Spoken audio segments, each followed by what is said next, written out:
There's a new me coming out, and I just have to live, and I wanna give. I'm completely positive. I think this time around I am gonna do it like you never knew it. Oh, I'll make it through. The time has come for me to break out of the shell. I have to shout that I am coming out. Welcome to the show, Never Too Late Ever, where we focus on making the next chapter of your life the very best chapter ever. I am your host, Lorraine Hoving from It's About Time, and I am thrilled you are here today. This day will change your life. Open your heart, your ears, and listen, and you will find a gem, a treasure that you can apply to your life today. And today on this show, I am delighted to introduce you to a real live chef. Her name is Chef Rhonda. Hi, Chef Rhonda. How are you? I'm fantastic. How are you today? I'm doing well, too. I'm just so excited about our time together. So I'm going to tell you a little bit about Chef Rhonda. Listen up, because this is exciting. As the founder CEO of RAWndalicious, Chef Rhonda is a firm believer in let food be thy medicine and medicine by food by Hippocrates. With the goal to create wholesome foods and teach others the value of healthy choices, Chef Rhonda is an author, a speaker, vegan recipe developer and trainer. She is a graduate of the world-renowned Living Light Culinary Institute. Currently, and also she appears on Smart Life Arizona TV. Now, is that once a week, Rhonda? I'm usually on there about 3 times a week. Wow. Cool. Currently, Rhonda hosts, this is the exciting part in here, hosts on retreats on a 500-acre sustainable property. Now, doesn't that sound lovely? Off the grid, where I might have to come visit you, where she holds cooking, gardening, solar, and sustainability classes to teach others how not to depend on the government for survival, and that's a good thing, and all the while living a healthy, happy, and energetic lifestyle. Beyond the realms of the U.S., Rhonda has also been to multiple countries, and while there, she always studies each country's culinary flair, which I love, to better understand the culture and foods available all around the world. She is a wife, mother of 2. She enjoys quality time with her family on her horse ranch and traveling, and she also keeps up on her physique, health, spirituality, and intellect. Rhonda enjoys reading, exercising, attending seminars, participating in civic affairs, collecting antiques, and donating her time to prison ministry. Wow, that's all I got to say. You must be eating right to have all that energy. Always eating the best of the best is the way to go. For sure. I love it, Rhonda. So welcome. I am so thrilled that you are here. Tell us a little bit, because I am curious about where you live. And it sounds like in Arizona, and then tell us where the 500-acre retreat is off the grid. Tell us a little bit about that. I'm curious. Perfect. Well, right now I'm residing in Phoenix, Arizona. We're in the midst of moving up to our 500 acres permanently, which is over by Holbrook. It's in northeastern Arizona. And I really want to thank you for allowing me to be on your show today, by the way. You're welcome. So up in northeastern Arizona, we have the 560 acres actually, and it's completely off the grid, and that's where we are motivated to be and to share with other people. That is really cool. So you're moving up there shortly, did you say? I did. We're right now in the midst of emptying out our house, and we are getting ready to go there permanently. We should be there by the first of the year, 100%. Wow, and how far is it out of Phoenix? It's 250 miles. It's like halfway between Albuquerque and Phoenix, almost directly halfway. Wow, that is exciting. Well, I'm happy for you. And you have 2 children. What are their ages? 22 and 32. Wow. Wow. I was thinking younger than that, but that's wonderful. Okay. Now, you entitled this first show called In the Wilderness for 40 Years. So tell me about how you came up with that title and what that means to you, In the Wilderness for 40 Years. When I was a child, I was adopted. And so when I look at my life and how it's gone in the pattern that it has gone, I've realized that we all go through the wilderness as we go through our lives. And for myself, when I was adopted in Canada by American people and then brought to this country. So my journey started out a little strange, and I am part white and part black, living in a white family. So as the journey had completely moved forward, identity-wise, it was a little difficult to find my footing. Where do I belong? How do I belong? Who are these people? And as I started to grow up, I started learning a lot more about culture, individuals. We ended up adopting 2 more Native American girls into this melting pot of people. And so all of us are still just on a journey trying to find who we are, where we belong, and how we go. Yeah. So like how all of us, I believe, that we're all on a journey. So one question, what age were you adopted at? I was adopted the first time at 6 months. Oh, okay. Okay. Mm-hmm. So I'm Canadian. Me too. Yeah. Oh, good. Okay. Yay. So then your parents adopted a couple other ones, Native Indians. That's great. It is a melting point. Yes. Yeah. Yes. Yeah. And so we were all adopted in Canada. Wonderful. Yes.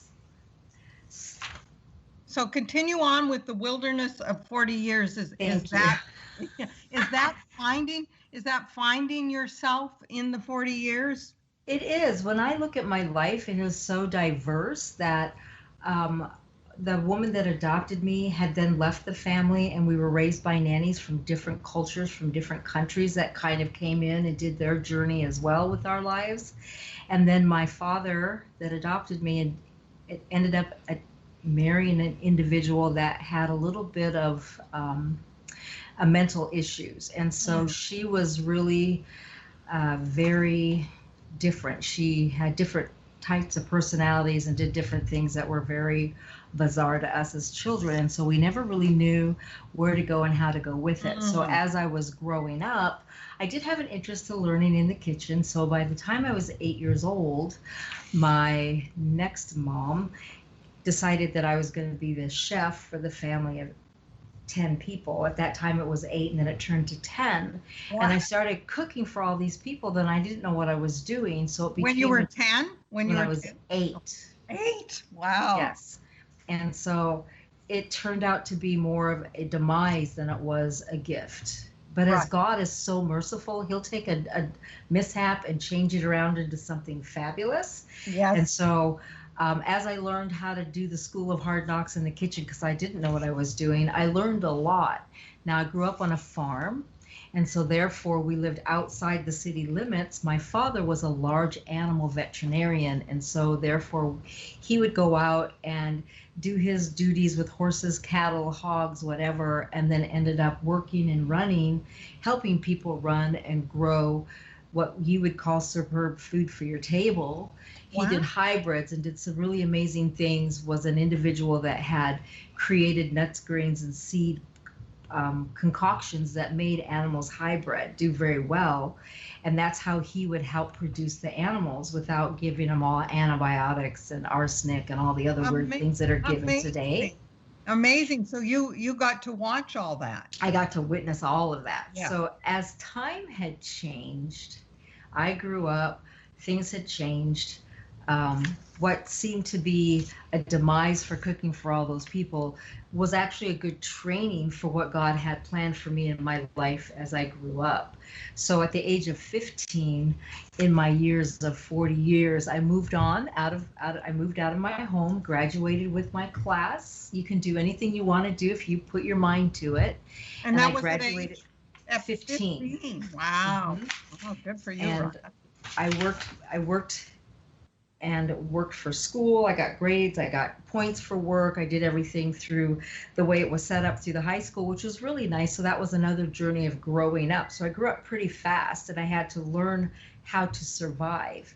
So survival is part of who I am. And as I continued on my journey, when I was 18, I owned a bar and restaurant. And I was in a 21 state, but I was the brains behind it because I had been in the food service, in the restaurant and bar business. So in Iowa, at that time we were in Iowa, and you could do it at 18, so it was legal. But I was started it at 16 because I could work in it at 16. I just couldn't participate in it underage. But when I moved to a 21 state, I was still doing what I was doing at the 18-year-old state, but doing it at 21-year-old state. So it's just like growing and moving and doing. It was quite a journey. Wow. But at that point in time, I had moved on from that. The individual that I was working with was of age, and he and his brother decided to take that entity, and so I moved on. Still growing and doing my thing. Honestly, I went into a dark place when I was younger, and so I did some school of hard knocks, which were really tough for me, but that was part of my growth in the wilderness. And as I became the individual that I needed to become to be useful to society, all of the things that I'd learned growing were amazing. Right. And so Right. as I grew up, watched my father create what he created, watched how the world was, and you're in your 20s and people are out enjoying meals and doing their things and whatever. But the reality of life is that the food is what nourishes our body. And as I stood back and looked at everything, I realized that that's what feeds our blood feeds our cells, and that's who we are. So I started really looking into the food chain, and it had changed since I was a little girl. Things had changed. Explain that. Explain how the food chain had, yeah. Okay, so when my father actually, when he passed as a vegetarian. Oh, he did. Okay, and how long ago did he pass, Rhonda? He passed 4 years ago. Okay. When I brought him into my home, and I took care of him for the last 7 years of his life. He learned so much about the food and how diverse it was from what I was sharing with him through the China study and how things had changed that he was unaware of because he had retired from his service that he gave to humanity. We realized that when he created things that were nuts, grains, and seeds to create food for your table was now being full of arsenic. It's being full of antibiotics and arsenic and things that were making the people more sick, and their bodies were not recovering like they could be recovering on a more of a plant-based diet or giving the animals more plants opposed to stuffing them into cages so much to where they had to give them antibiotics and arsenic in their feed and stuff just to try to get them to do what they need to do to get to the table, if that makes sense. So when you look at the chickens, small amounts of arsenic and arsenic acid have been incorporated into poultry feed to stimulate early maturity, to increase efficiency of feed utilization. So they're doing things to the animals today in order to make them grow fast to be on the table at a fast pace, if that makes sense to you. Yes. So arsenic-fed chickens have more sale appeal. They look yellower than other chickens, and they're 90% of all commercial chickens are actually raised with arsenic in their feed, and most people don't know that. And because we're not educated in how things are created and made, then we just get the diseases that come along with that. And that's why we have a rise in cancer, a rise in all of the other autoimmune diseases. And we've got people with arthritis and their bodies are not breaking stuff down because of the fact that things have changed. Well, you are educating us now. So so I have a couple questions. So as you grew up, did you resent cooking? And then we'll get on to did you resent that and then think, I never want to do this again? Because I find it interesting that you did that.